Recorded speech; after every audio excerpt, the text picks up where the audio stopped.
On the morning of February 8th, 2010, 17-year-old Mackenzie Cowell was sitting in her high school cafeteria in Wenatchee, Washington. Wenatchee was a small agricultural town nicknamed the apple capital of the world because of its thousands of acres of sprawling apple orchards in the area.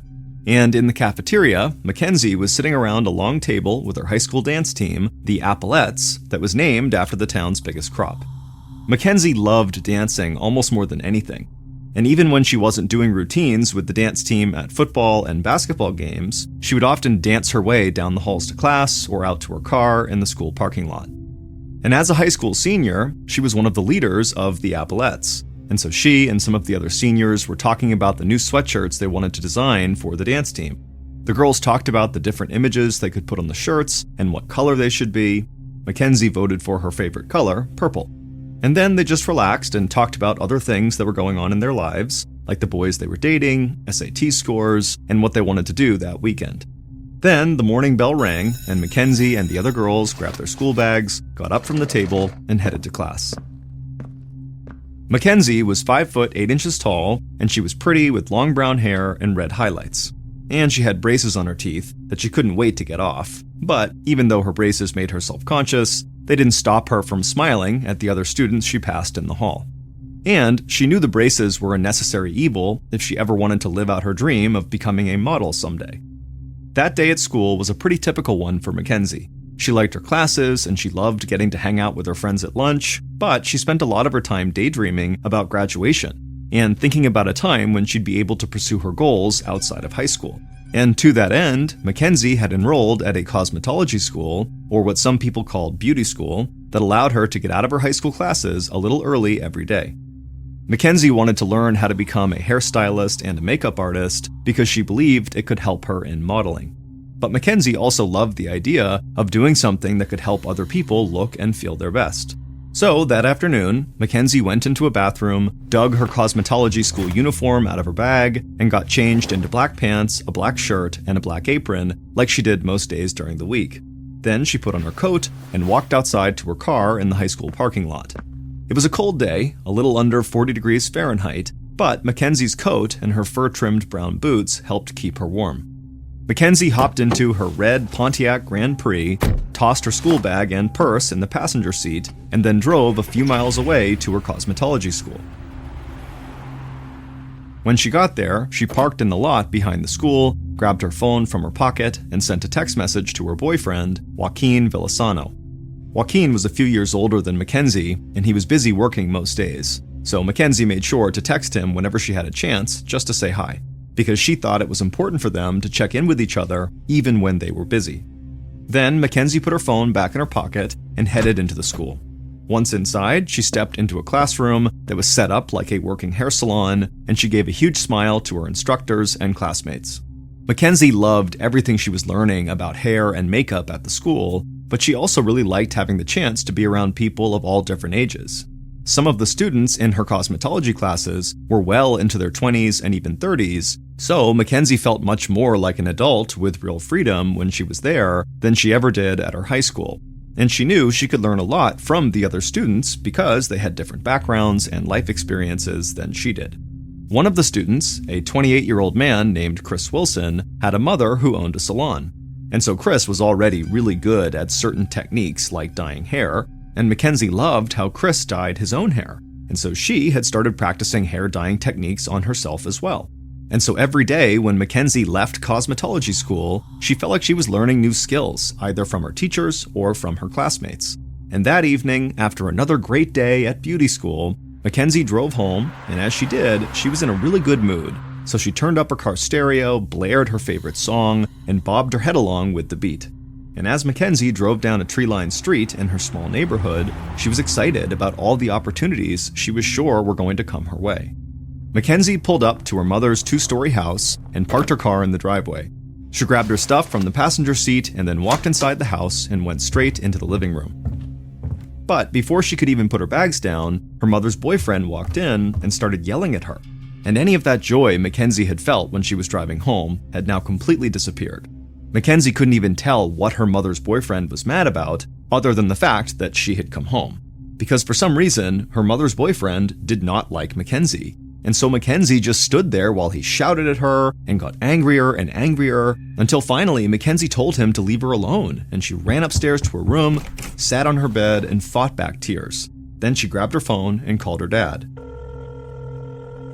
Mackenzie split time between her divorced parents' houses, and on the phone she told her dad she couldn't wait to come over to his house the following night.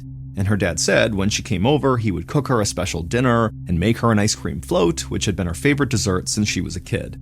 By the time Mackenzie hung up with her dad, she felt a little better.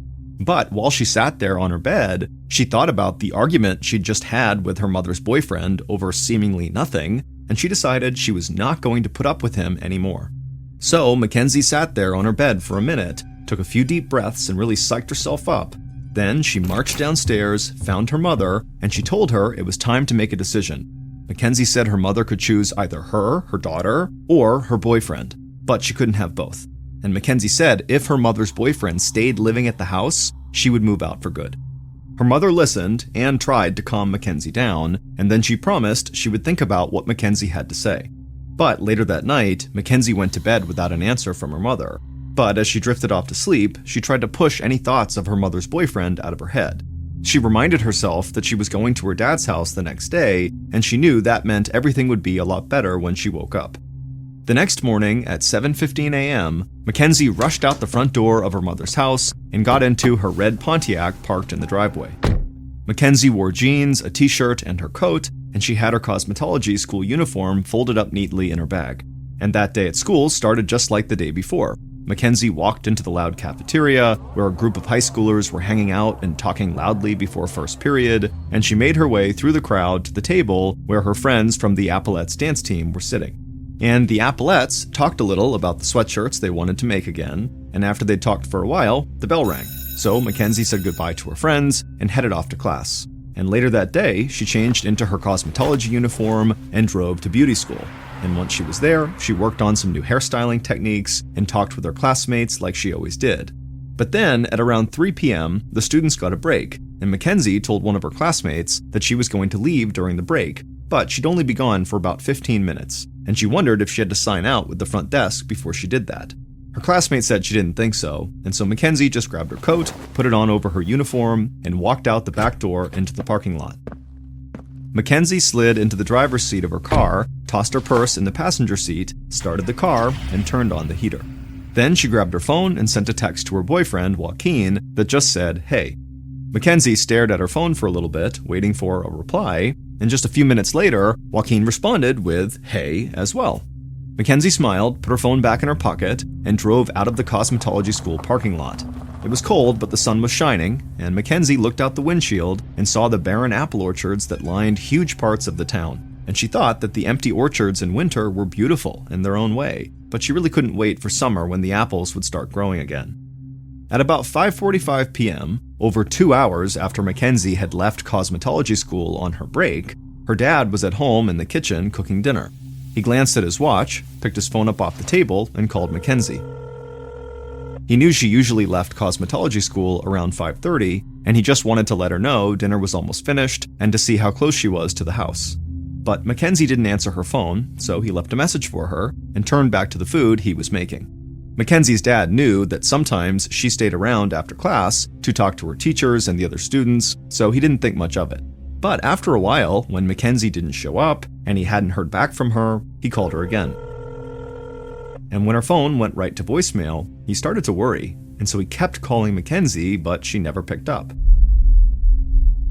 Then, a little while later, at 8 p.m., so about 4.5 hours after Mackenzie had gotten in her car in the parking lot, a local rancher was driving his truck on a dirt road on the land that he owned. The rancher approached one of his cattle gates on his land, and then he saw something which caused him to slam on his brakes. In the headlights of his truck, the rancher could see an abandoned car a few yards down the road. The rancher got out of his truck and ran to the car and looked through the window to see if anyone was inside, but the car was empty.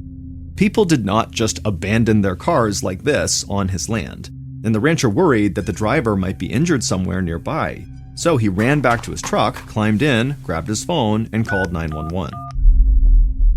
Not long after that 911 call, Mackenzie's dad was sitting on the couch in his living room. He was nervously tapping his foot on the floor and calling Mackenzie again and again, but still not getting through. It had been almost 3 hours since she should have come home, and he still hadn't heard anything. And when his daughter's phone went right to voicemail one more time, Mackenzie's dad hung up and just put the phone down next to him.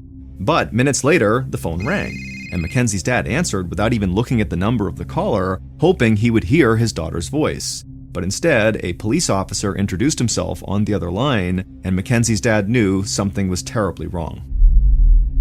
Then the officer asked him if he was missing a red Pontiac Grand Prix that was registered in his name, because that car had been found abandoned on some nearby ranch land. And Mackenzie's dad felt like the room started to spin. He took a breath and told the officer that yes, that was his car and he was missing it, but the car was not important. He said the only thing he cared about was finding the person who had been driving the car, his 17-year-old daughter, Mackenzie. On the morning of February 13th, 2010, so 4 days after Mackenzie's car had been found, police, local volunteers, and even members of the FBI were searching all over town for Mackenzie. They had spent the last few days knocking on doors in every neighborhood in the area, hoping that someone had seen her, but they still hadn't had any luck. And so it seemed like once Mackenzie left the parking lot at her cosmetology school after going for her 15-minute break, she had just vanished. Then, at 12:45 p.m., a man was walking on the banks of the Columbia River, about 25 miles away from Wenatchee, in an area known for its great hiking trails. The man listened to the river running nearby and breathed in the crisp winter air. Then suddenly, he stopped in his tracks. He shielded his eyes from the sun to get a better look at something several yards in front of him by the water's edge. And when the man realized what he was looking at, he immediately started running towards the water and shouting, and when he got to the edge of the water, he crouched down on the ground and just started shaking his head, like he couldn't believe what he was looking at. He had seen a person lying on the ground, and he hoped they were just sleeping, or at worst, they were injured. But now that he was up close, he knew he was looking at a dead body. The man's hands started shaking, and he looked around for anybody else to help, but he was alone. So he took a deep breath and steadied himself, then he reached into his jacket pocket, pulled out his phone, and called 911. Not long after that 911 call, Chief Deputy Robin Wagg of the Douglas County Sheriff's Department walked down the banks of the Columbia River towards a group of police officers and forensics technicians. Wagg was a big guy with a steady voice, and he was known for always remaining calm under pressure. But when Wagg saw the body near the river, he got mad, because he knew immediately the victim was 17-year-old Mackenzie Cowell. Mackenzie's picture had been sent to the law enforcement agencies in the area, and her face had been all over the news for the past few days while people had been searching for her. And as Wagg looked down at Mackenzie, he felt shaken, and not just because of how young she looked, but because Mackenzie had a knife sticking straight out of her shoulder. Wagg hadn't seen anything like that before, and he couldn't imagine what kind of a person would do something so violent, especially to someone so young who had her whole life ahead of her. But Wagg couldn't spend any time trying to figure out a potential killer's motives just yet, because he saw Mackenzie's feet were already in the water, and he knew the river level would rise throughout the day, and so the body, and any evidence around it, were in danger of being washed away. So Wagg ordered the team on site to start their search for evidence with the body, and then to make their way outward further away from the water. And so that day, the investigative team worked as quickly as they could as they raced against the rising river. Normally, Wagg would have wanted to inform the victim's family in person, but the time crunch he was under meant he needed to stay at the crime scene. And on top of that, he had to inform FBI agents who'd been helping with the search for Mackenzie about what they had found. And after the FBI was notified, they were the ones to contact Mackenzie's dad. And so while police searched the crime scene, Mackenzie's dad sat at home, and he was still desperately hoping to hear some good news from the search party who were looking for his daughter. But then his phone rang, and an FBI agent on the other line introduced herself and said that she was so sorry to be giving this information over the phone and not in person, and Mackenzie's dad knew before she even said it what he was about to hear. The agent informed Mackenzie's father that police had found his daughter's body on the banks of the river, and Mackenzie's dad just went completely silent, and he felt like his whole world had just shattered. And not long after that call, while Mackenzie's dad informed his fiancée, his ex-wife, and other family members about what he had just heard, police continued their search on the riverbank.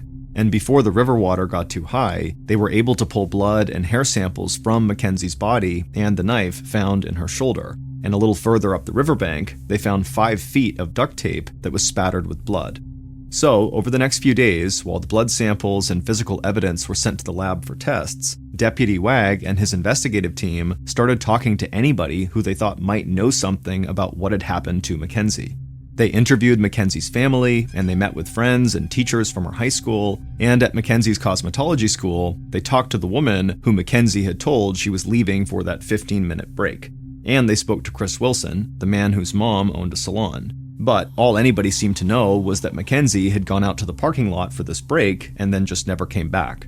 But then a woman contacted the police and told them that she thought she had seen a thin, dark-haired young man walking away from Mackenzie's red Pontiac Grand Prix not long after it had been abandoned. But that description could fit a wide range of people. So, Wag shifted his search from Mackenzie's school life to her life online to see if he could narrow down his search for this thin, dark-haired young man.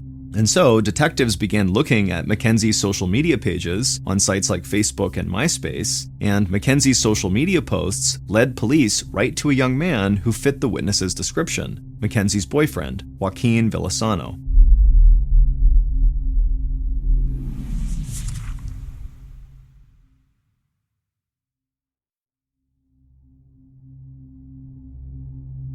On an early morning, about a week after Mackenzie's body was found on the banks of the Columbia River, Chief Deputy Wag walked through the Douglas County Sheriff's Department into a small interrogation room. Wag watched as a technician wrapped a blood pressure cuff around Joaquin Villasano's arm to prep him for a polygraph, or lie detector test. Joaquin was thin with dark hair, and he wore a t-shirt and jeans. And under the bright fluorescent lights overhead, Wag could see that Joaquin was visibly nervous. Then, Wag entered the room and took a seat next to several officers who were already inside there. In the days following the discovery of Mackenzie's body, different law enforcement agencies had come together to form a task force for the murder investigation. And so now Wag and other investigators from the Douglas County Sheriff's Department were joined by members of the Wenatchee Police, the Washington State Police, and the FBI, and all of them were eager to hear what Mackenzie's boyfriend, Joaquin, had to say. The room got quiet, and then, in a calm voice, the investigator leading Joaquin's polygraph test asked if Joaquin was a gangster, because they had seen social media posts that supposedly celebrated gang behavior. But Joaquin said no, he just really loved hip-hop music, and some of his favorite artists talked about gang life in their songs. Then the investigator asked if Joaquin had met up with Mackenzie after they exchanged text messages on the day she died. But Joaquin said after he had sent the response text just saying, "Hey," he never heard from or saw Mackenzie again. Wag noticed that almost every time Joaquin answered a question, he looked down at the floor, and Wag knew that could be a sign that Joaquin was lying or trying to avoid the question. But Wag also thought this kid might just be painfully shy. Then finally, the investigator asked Joaquin if he had killed Mackenzie, and Joaquin said no. He said he loved her. But by the end of the session, investigators still weren't sure what to make of Joaquin. Several answers he'd given had been inconclusive on the polygraph test, so there was a chance that he'd told several lies. But Wag and the others didn't want to condemn Joaquin without conclusive proof, and so far, all they really had was the text message that Joaquin had sent in response to Mackenzie's text on the day that she had died. And neither of those text messages were substantive, they just said, "Hey." And so investigators knew they had to find something more concrete than that if they wanted to hold Joaquin, but Joaquin's interrogation and conversations with some of Mackenzie's friends and family led them to another potential suspect, because almost all of the people police talked to had pointed them to someone who they said Mackenzie fought with all the time.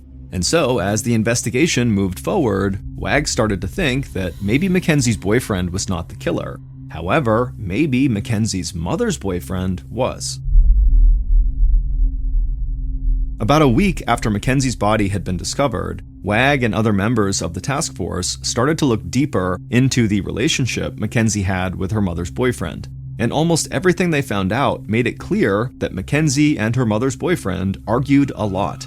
And then, Mackenzie's dad told investigators that the night before Mackenzie had gone missing, she had given her mother an ultimatum and said her mother had to choose between Mackenzie and her boyfriend. So, on a cold February afternoon, investigators went to Mackenzie's mother's house. But when they met with the boyfriend, it was a quick conversation. He admitted he and Mackenzie did not get along, but he said he would never do anything to hurt her. And he said he was nowhere near Mackenzie at the time she was murdered, and that multiple people could vouch for his whereabouts. And when Wag followed up on his alibi, it checked out. Still, Wag was not ready to write off any potential suspects just yet. But after meeting Mackenzie's mother's boyfriend, Wag still thought Mackenzie's own boyfriend, Joaquin, seemed like a much stronger lead. And the test results that came back from the lab confirmed that genetic material found on that knife in Mackenzie's arm and on the blood-spattered duct tape belonged to a male.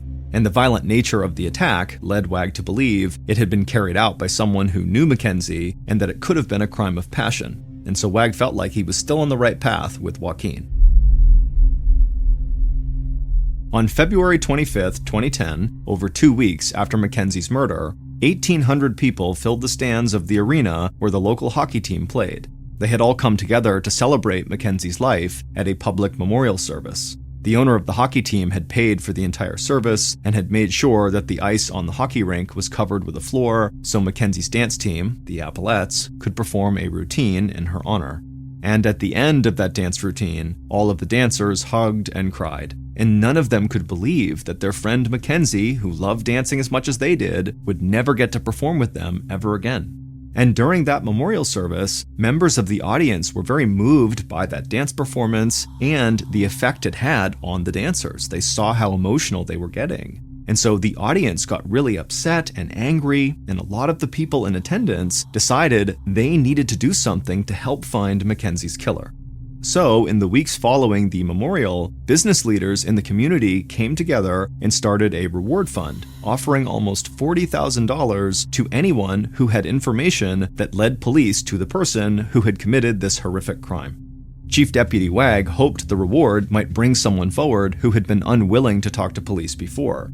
And he hoped someone would be able to shed light on new evidence because he still didn't have enough to link Joaquin to Mackenzie's murder, and he really had no other viable suspects.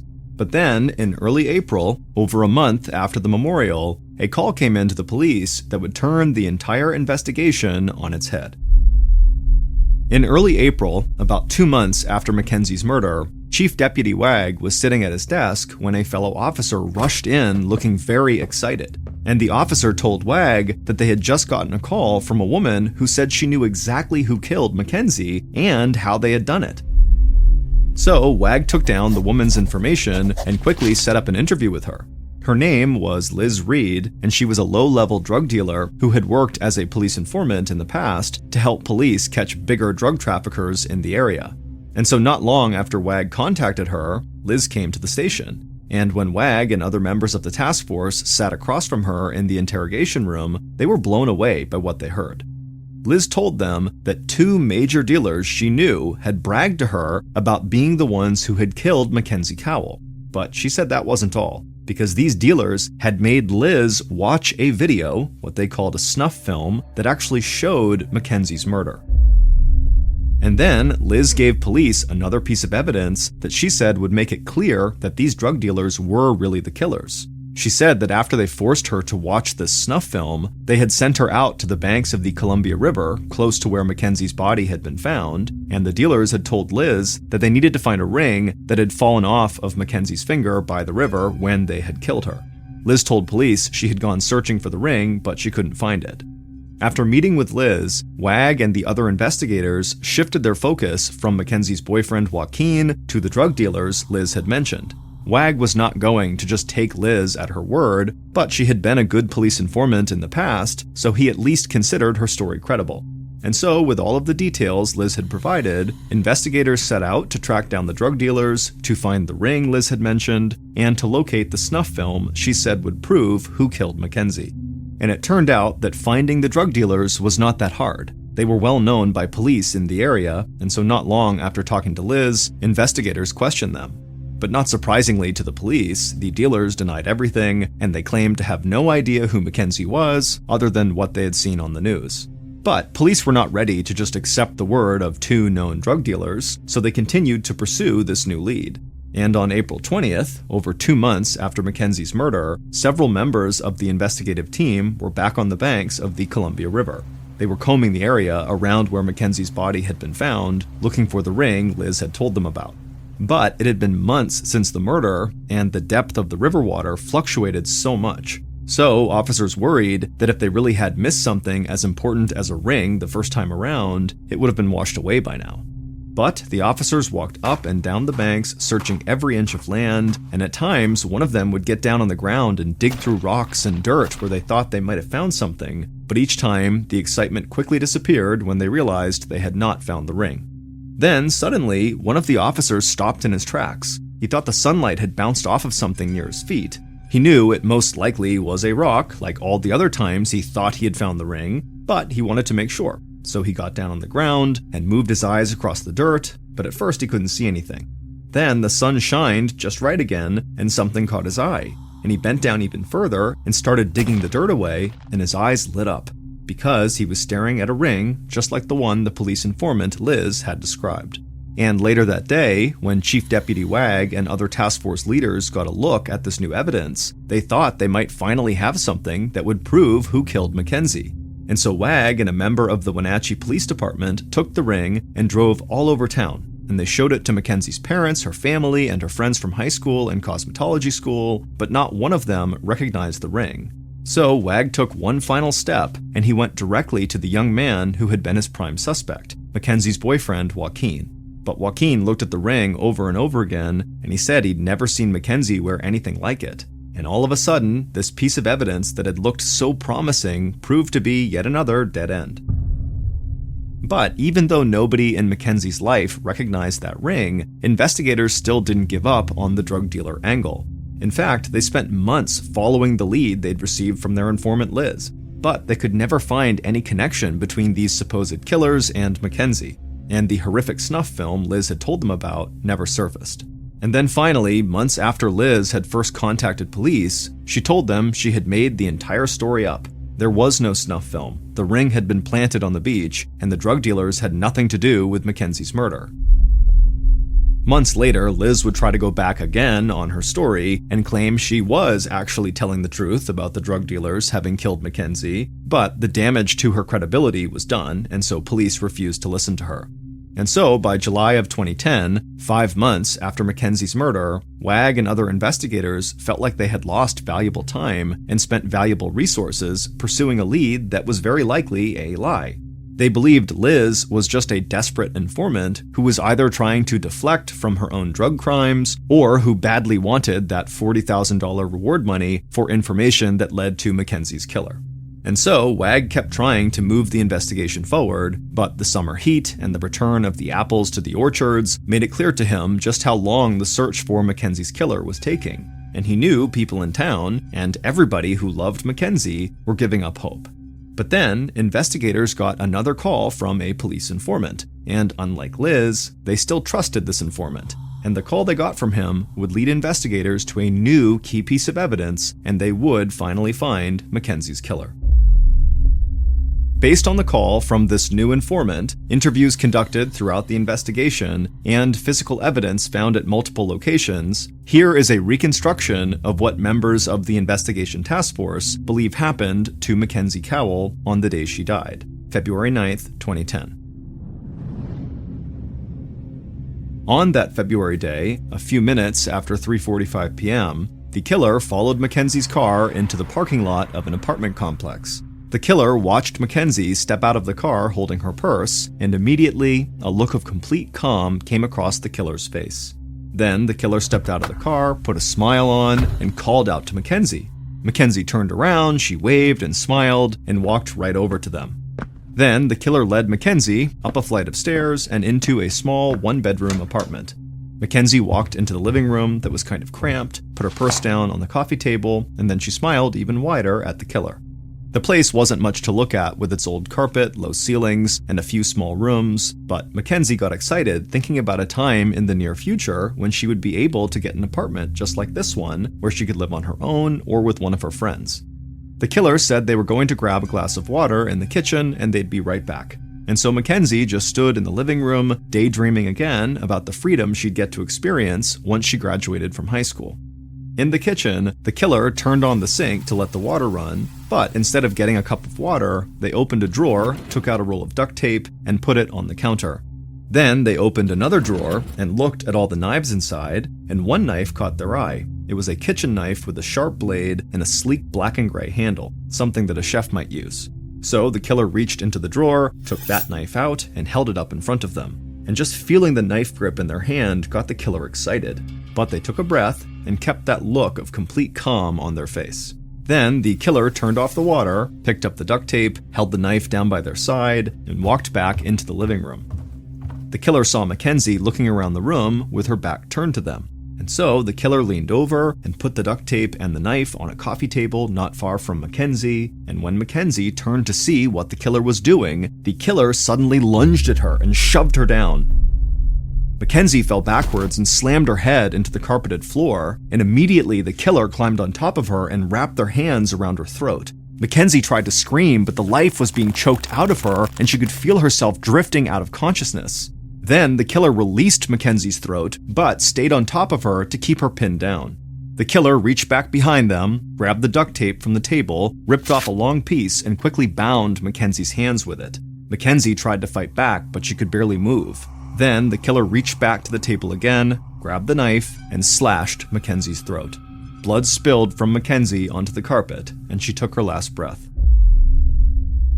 The killer stood over Mackenzie for a minute, just watching her die, and then when she went still, they raised the knife and slammed it into her shoulder, and then began trying to saw her arm off. But the knife wasn't made for that, and the killer realized they didn't have the time or supplies to do exactly what they had wanted.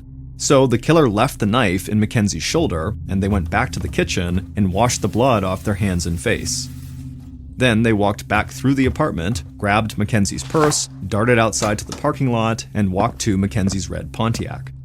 The killer dug through Mackenzie's purse, found her car keys, and got into the car, fired it up. Then they drove that car outside of town onto a secluded dirt road by a ranch.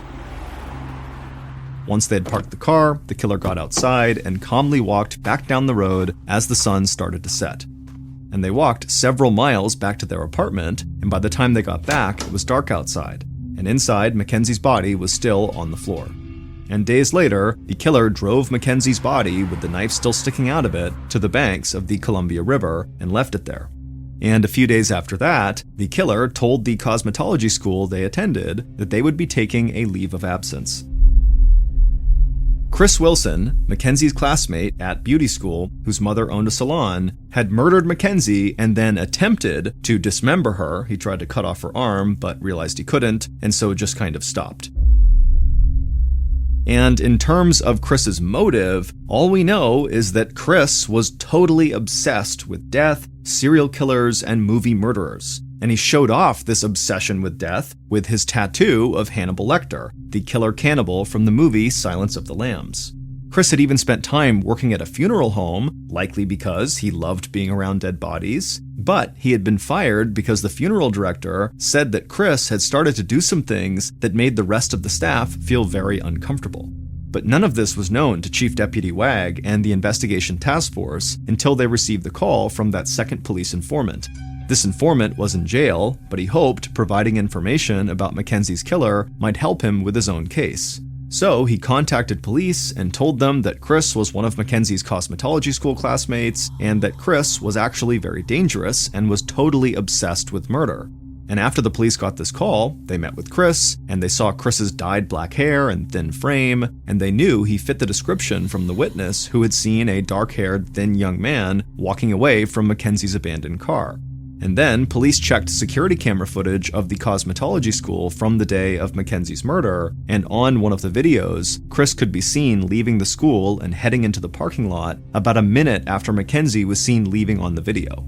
And so with all of this new information, investigators asked Chris to submit to a DNA test, and those test results showed Chris had possible links to the genetic material found on the knife used to stab Mackenzie and on the blood-spattered duct tape found near Mackenzie's body.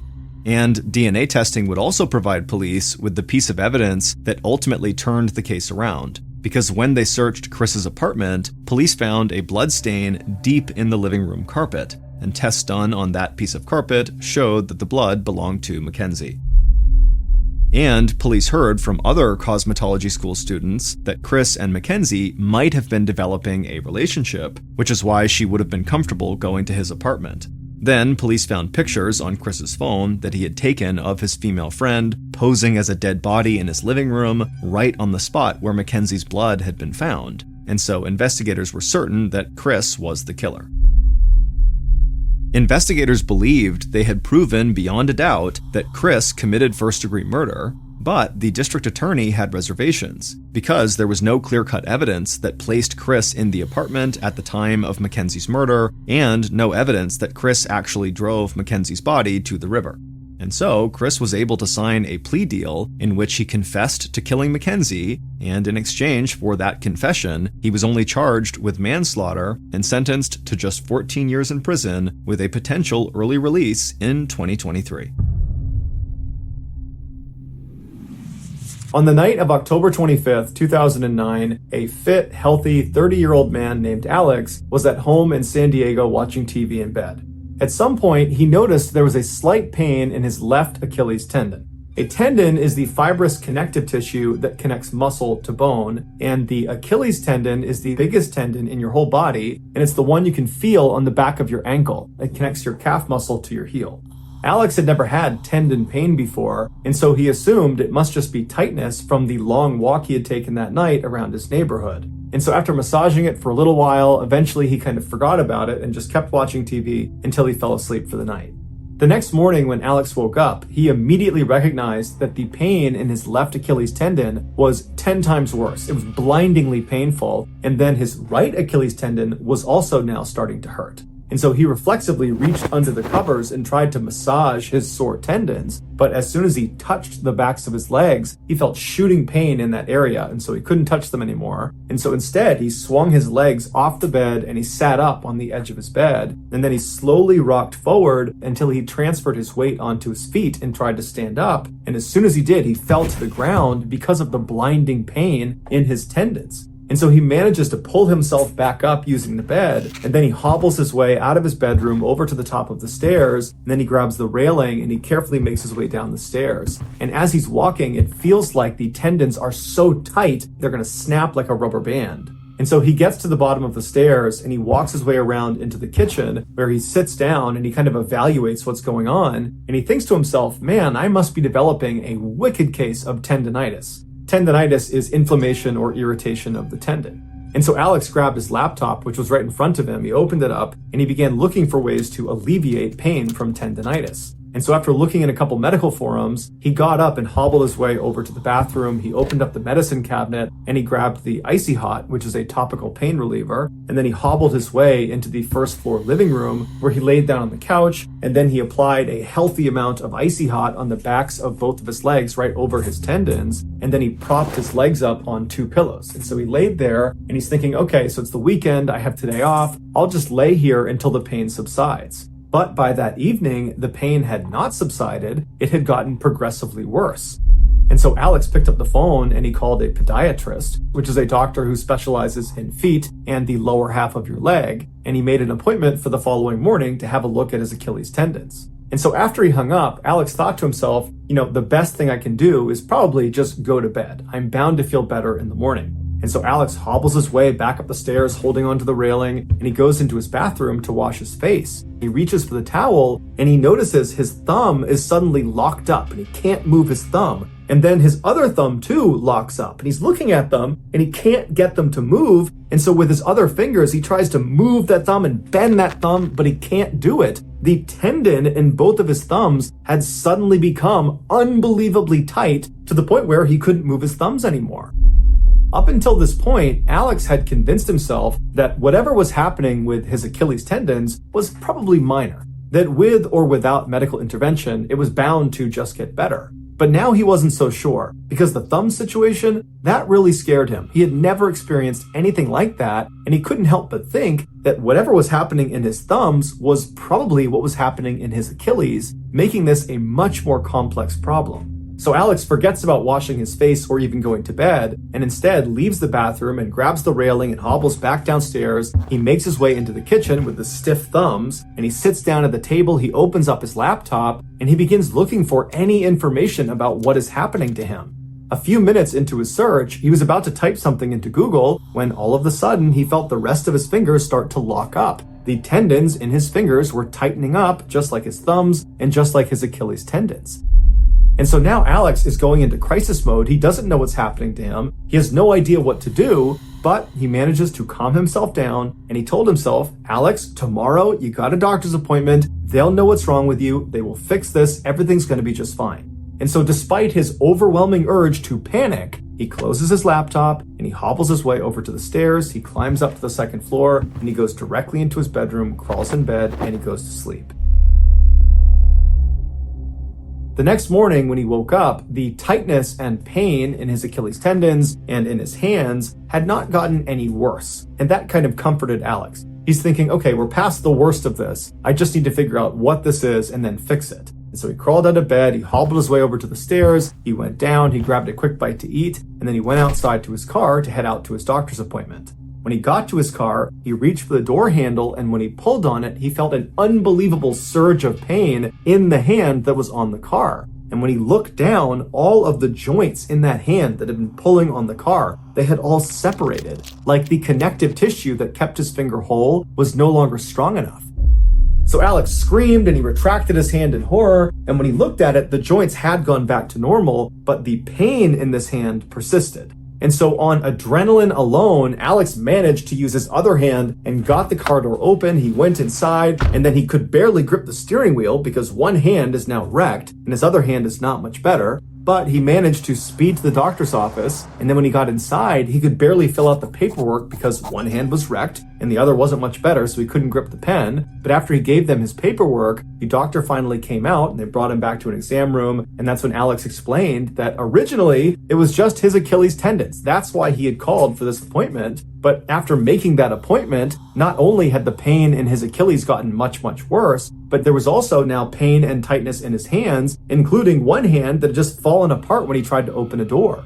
Alex told the doctor that he had never experienced anything even remotely resembling this in his entire life. He led a very healthy lifestyle and really had no idea what could be causing this. Although he did say 10 days prior, he had finished a round of antibiotics. The drug was called Cipro, but previously he had used this drug with no issues. But as a precaution, he told the doctor because he knew one of the side effects of this drug was tendon problems. And so as a precaution, Alex had actually brought the paperwork for that drug, Cipro, and he gave it to the doctor. And so the doctor, after hearing the story, he reads through the fact sheet of this drug, and he tells Alex that he doesn't think it's a side effect of the drug. He thinks Alex is showing all the signs of having an autoimmune disease, like lupus or multiple sclerosis, and that he needs to go to a rheumatologist and get tested for that.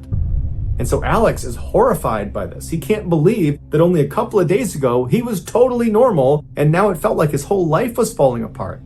And so he left that appointment, he went out to his car, and he called a rheumatologist, and he set up an appointment for a couple of days later to get tested, and then he went home. And over the next couple of days, as he waited for that next appointment, his condition only got worse. Every muscle, joint, and connective tissue in his body was either extremely tight, or hurt, or both. By the time he made it to the rheumatologist's office, he could barely move on his own. After the doctor had run several tests on Alex, Alex began mentally preparing himself to be told that he had an autoimmune disease. He believed at this point that that was the most logical explanation for what was happening to him. But when the test results came back in, to Alex's shock, he was negative across the board. He did not have an autoimmune disease. And so Alex hobbled out of the office, he got out to his car, he sat down, and he was in pain and at a loss. He had no idea what was happening to his body, and it seemed like none of the experts knew either. And so when Alex got back to his house, he made his way into the kitchen and he sat down to do some more research, but he felt like he was at a loss there too. He didn't even know what to research. He had searched for every possible combination of pain, tightness in your Achilles, pain, tightness in your hands and your fingers, and nothing was lining up with his experience. And so he thought to himself, even though that podiatrist ruled out the antibiotic he had taken a cycle of before he started feeling the way he was feeling, even though he ruled that out, I might as well do some more research on it because it's the one thing I can point to that was newly introduced to my life before I had all these things happen to me. And so he opened up his laptop and he typed in Cipro side effects, and what he discovered horrified him. Cipro is part of a class of antibiotics called fluoroquinolones, and while it is a very effective antibiotic, it comes with extremely severe side effects. And enough people who have taken a fluoroquinolone have suffered from these side effects that there's actually a term given to them. They are said to have been floxed. And as Alex discovered in his research, there are many online communities for these floxed individuals, many of which used to be healthy and fit, but after taking these drugs, they became bedridden or had to transition to a wheelchair. This is due to one of the nastiest side effects of this class of drug, ruptured tendons. As a reminder, a tendon connects muscle to bone. And so if you were to say a tendon has ruptured, what you're actually saying is the muscle has torn off of the bone. And apparently, this is unbelievably painful and almost always requires surgery to fix. And in many of these floxing cases, the fluoroquinolone drugs cause these people's tendons to start dramatically tightening until they just start rupturing. And there's nothing they can do to stop it unless they stop moving, hence becoming bedridden and transitioning to wheelchairs. When Alex read all these horrible testimonials of people who had been floxed, he realized their experience mimicked his own. He was floxed. But once he knew what he was up against, he began looking for a timeline. How long would he have these symptoms for? And what he saw was most people experience these awful symptoms for about 3 months and then they fade away. So for 3 months, Alex suffered, but he stayed positive. He was certain he was going to get better. But 3 months came and went, and he didn't get better. In fact, he got worse. All of his tendons continued to tighten, and some of them ruptured, and he had to quit his job and had to move in with his parents. But he stayed positive. He went back online, and he began reading about more severe floxing cases, and he saw those people typically saw a big turnaround at the 3-year mark. And while that was overwhelming and awful and disheartening, he at least had something to look at as the light at the end of the tunnel. And so for 3 more years, he waited and waited in pain. He eventually became completely bedridden and completely dependent on his parents. But then the 3-year mark came and went, and much like the 3-month mark, nothing got better, he just got worse. And that was when Alex realized he was in the range of people that suffered from their floxing permanently. In 2016, so 7 years after taking that fateful dose of Cipro, he wrote a blog post on his website updating the world about his condition. In it, he says he's only gotten worse and that his life effectively came to an end in 2009 when over a 6-day period he swallowed those 12 Cipro pills. And so now all he looks forward to is his death.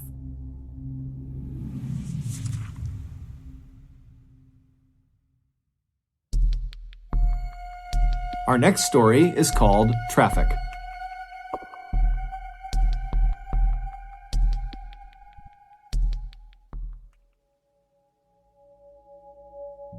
In 2013, 46-year-old Paul Baxter started feeling sick, and then he developed a wicked cough that got so bad over a couple of days that he could barely speak because he was just coughing the entire time. And so he went to his doctor, who quickly diagnosed him with pneumonia and put him on a treatment plan. But after several months of being on this plan and not having his condition improve at all, his doctor referred him to a respiratory clinic. There, they did an x-ray of his chest and they discovered a suspicious shadow in the lower right section of his lung. Doctors were concerned, especially given the fact that Paul was a long-term smoker, but before they just put him under the knife and started cutting this out of his lung, they decided they would take a probe with a camera on the end of it and run it down into his lungs and actually have a look around inside. During the procedure, which Paul was awake for, the doctor put the probe down into that shadow area in his lung, and right away he saw this lump. But when he zoomed in with his camera on the lump itself, he saw there was something orange sticking out of it. And so he told Paul there were little pincers at the end of this probe, and he was going to try to move the tissue around to try to see what this thing was, and if it was a foreign object, he would try to pull it out. But when he tried to move around the tissue to get a better look, he couldn't get it dislodged, and so he pulled the probe out, and he told Paul he would need to come back in a couple of days when he could use a longer and more powerful probe. And so Paul looks at the doctor and he's like, well, what is it? What is this orange thing inside of my lungs? And the doctor said, honestly, I have no idea, but it's not supposed to be in there.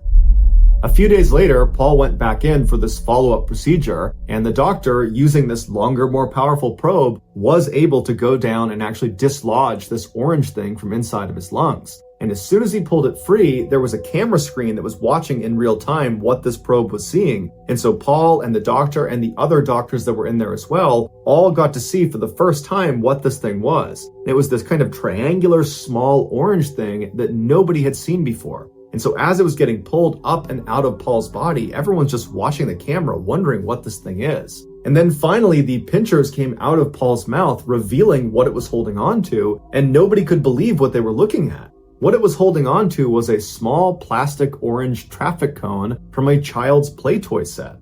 And as soon as Paul saw it, a memory came rushing back to him, and he told the doctors when he was 7 years old, he swallowed, or so he thought, a cone that looked an awful lot like this one, except he hadn't swallowed it, he had inhaled it. And then somehow, for 40 plus years, he'd had no symptoms related to it until now when he developed that cough.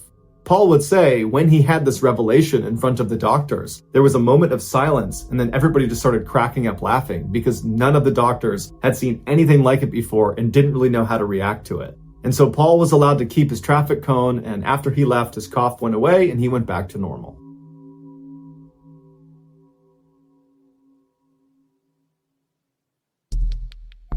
The next and final story of today's episode is called 16 Minutes.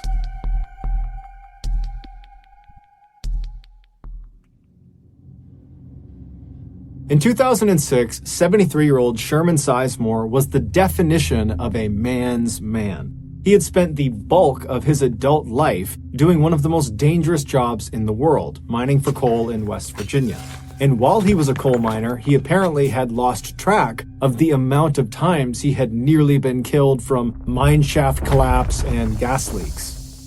Later on in life, after his kids had all grown up, he had retired from coal mining and become an ordained Baptist minister. And despite his harrowing backstory and burly, intimidating appearance, he was known to be incredibly gentle and very calming to his parishioners. He was also known to be an incredibly devoted grandfather, to the point where if there was a chance to spend time with his grandkids, he would basically throw all of his responsibilities out the window to do that. But in January of that year, something changed in Sherman. He went from being this pillar in the community to being a deranged, paranoid lunatic.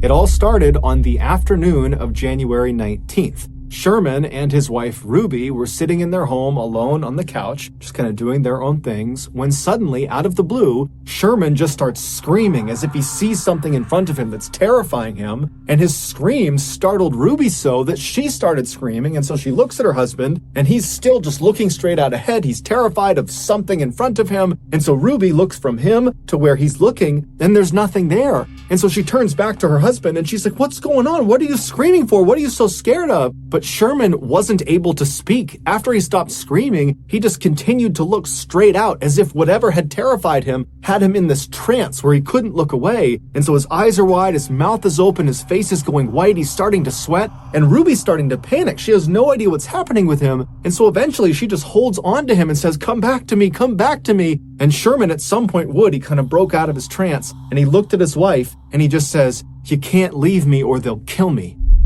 Ruby has never seen behavior like this in her husband ever. This is a completely different person she's interacting with, and so she has no idea what to do. And so instead, she just kind of holds on to Sherman and prays that he doesn't start acting like that again. But that didn't happen.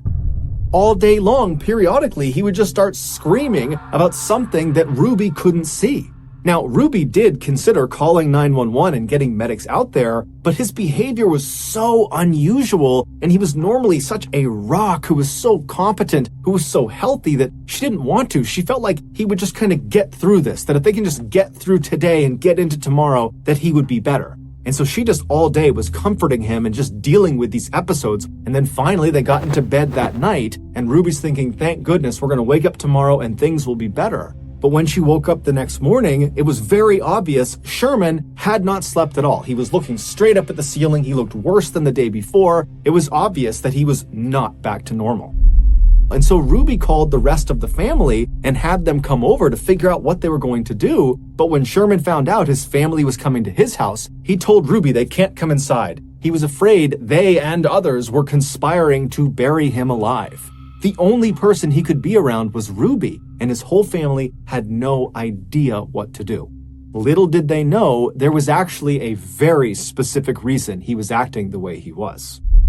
A few months before January 19th, which was the day Sherman turned into this different person, a few months earlier, he began complaining of severe abdominal pains. And so he and his wife Ruby and his daughter, they went to the hospital, and the doctor, after examining him and running some tests, determined that most likely his pain was coming from his gallbladder. But the only way to be sure would be to do some exploratory surgery and literally look inside of Sherman's gut and look at his gallbladder and see if that was the problem.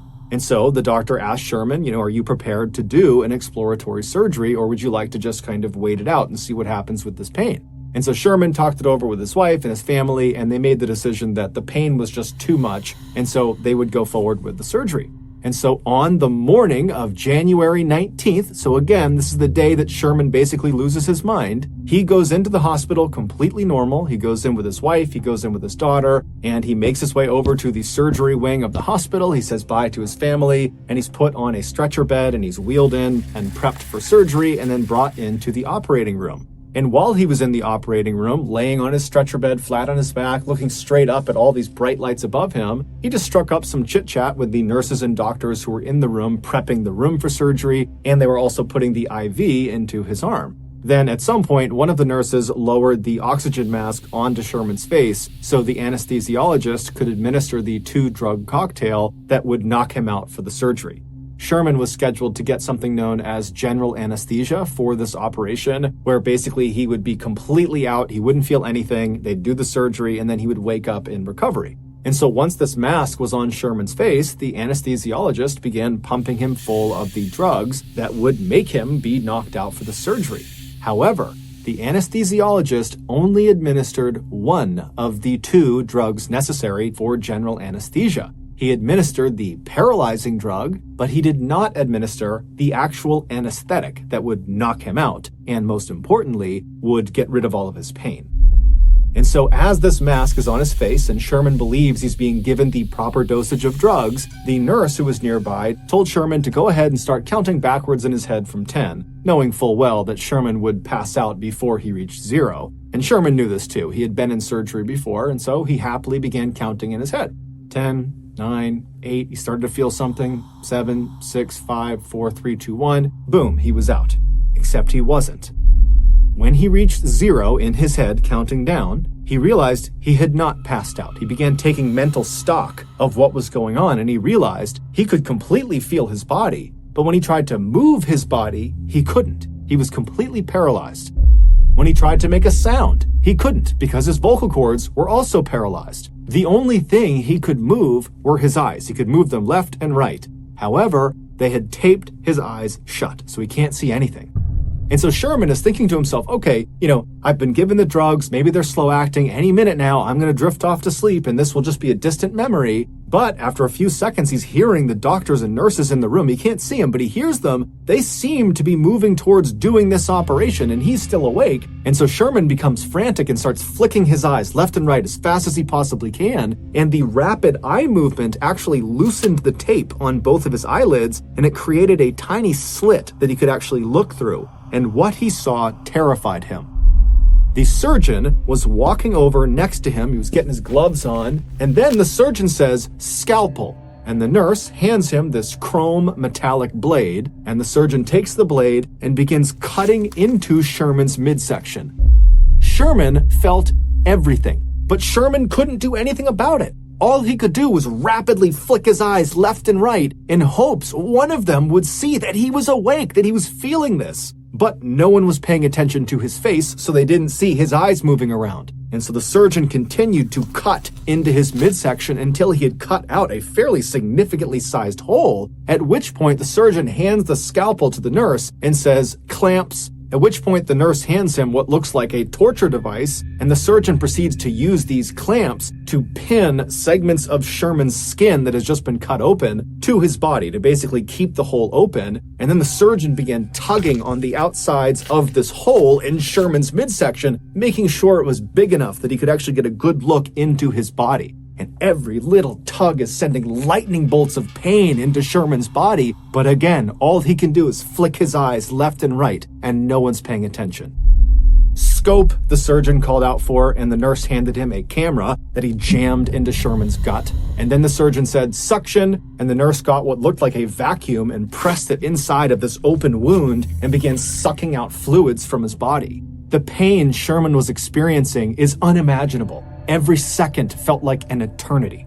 Forceps, the surgeon called, and the nurse handed him these metal prongs that he put inside of this hole in Sherman's body, and he used them to dislodge his gallbladder so he could get a better look at it.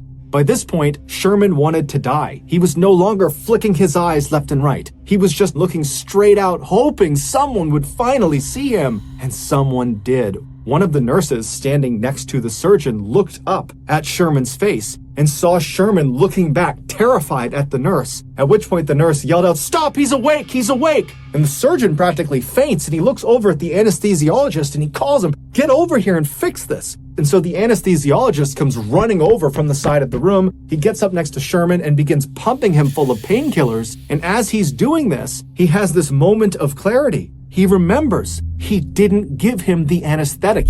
And so as these new painkillers that have just been introduced begin to take their effect, Sherman's eyes go from being terrified to glazed over, and he does pass off to sleep. And so now he's out and he can't feel anything. But now the anesthesiologist and the medical team realize they have a very big problem. This patient just experienced 16 minutes of surgery and felt all of it. And at the end of it, when he wakes up, he's going to remember it, and he's probably going to file a lawsuit against the hospital.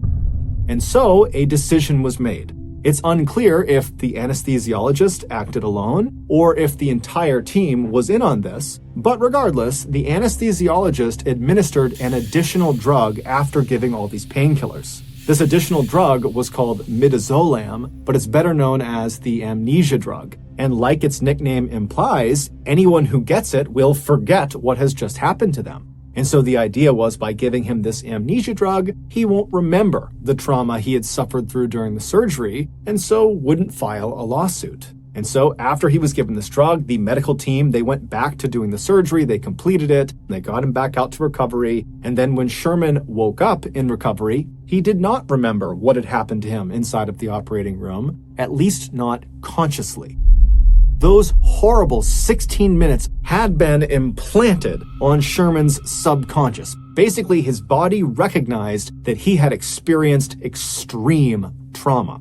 However, the amnesia drug wiped away the memory of how he received that trauma. So there's this big disconnect in his memory.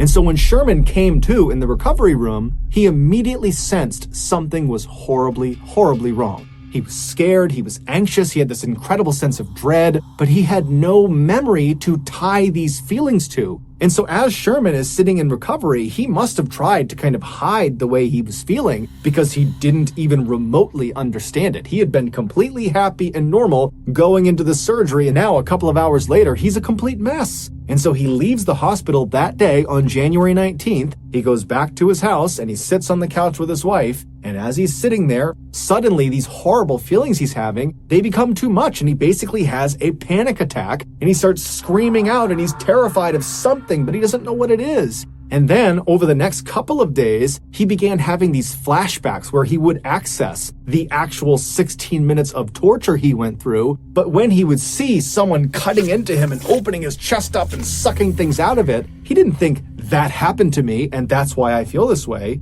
Instead, he thought it was just this horrible nightmare that he couldn't escape from. And so his family did eventually start getting doctors and psychologists and all these people involved to figure out what was wrong with him. But before they could figure it out, the whole situation had just become too terrible for Sherman. And so on February 2nd, just 2 weeks after he came out of that surgery, he would take his own life. His family was unbelievably heartbroken. It didn't seem real that this had happened. And so they would continue to dig and figure out what went wrong. And they would finally get their hands on the medical report from the gallbladder exploratory surgery on January 19th. And after giving it to another doctor to look over, this doctor discovered that Sherman had in fact experienced 16 minutes of something known as anesthesia awareness, where you are awake or feel a portion of your surgery. And shockingly, this happens to 20,000 people a year. However, Sherman's case, forgetting the amnesia drug, just literally what he went through, 16 full minutes of this really intensive surgery that he felt, that is an absolute rarity. That does not happen very often. Sherman's family would go on to sue the hospital, and they would be awarded an undisclosed amount of money from the hospital in 2008.